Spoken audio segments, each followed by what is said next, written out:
जय बद्री विशाल। ओम नमः शिवाय। माना गांव, जहाँ बद्री विशाल रहते हैं उस धाम को वैकुंठ कहते हैं। ये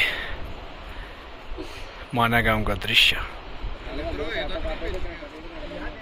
बहुत ही सुंदर। कहा जाता है कि पृथ्वी लोक को कहीं स्वर्ग जाने का रास्ता है तो माना गांव से होकर गुजरता है। ये रास्ता स्वर्ग जा रहा है। पंच पांडव इसी रास्ते से सतोपन स्वर्गारोहणी की यात्रा पे निकले थे। सरस्वती नदी भीमपुल पार करने के बाद पंच पांडव इसी मार्ग से स्वर्गारोहणी की यात्रा के लिए निकले थे।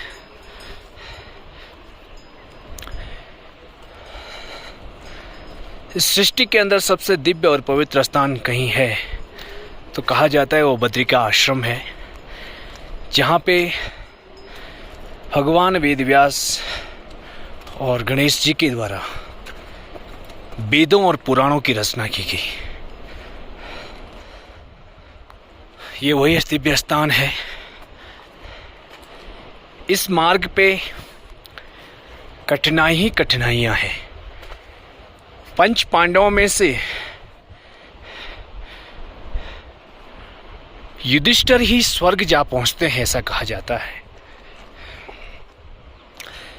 अलग अलग स्थान पे पंच पांडवों में से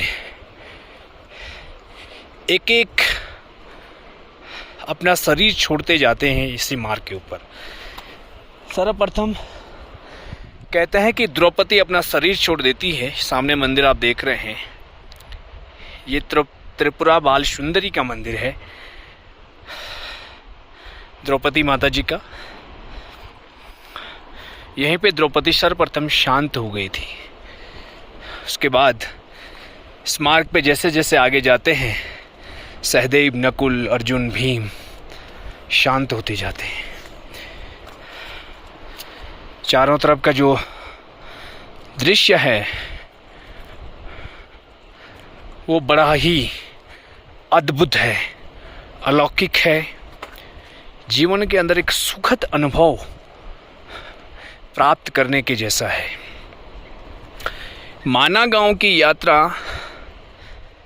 जीवन के अंदर सबसे शांति और समृद्धि दिलाने वाली यात्रा में से एक है।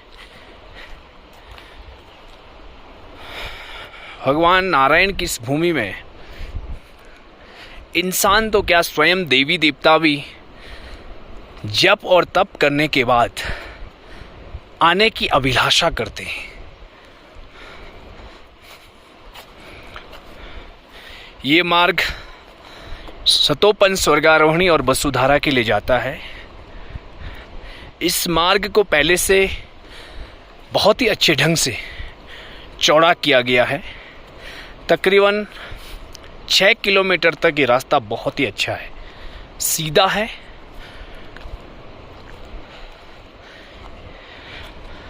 सतोपन से अलकनंदा जी का उद्गम है और माना गांव से सरस्वती नदी का उद्गम है।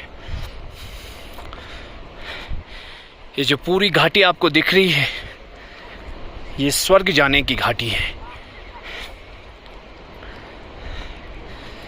इसलिए कहते हैं कि विषग्र का लीला स्थल है यहाँ, है देवों का भंडार यहाँ। सतोपंथ है यहाँ, स्वर्गारोहणी है यहाँ, बद्री है केदार यहाँ।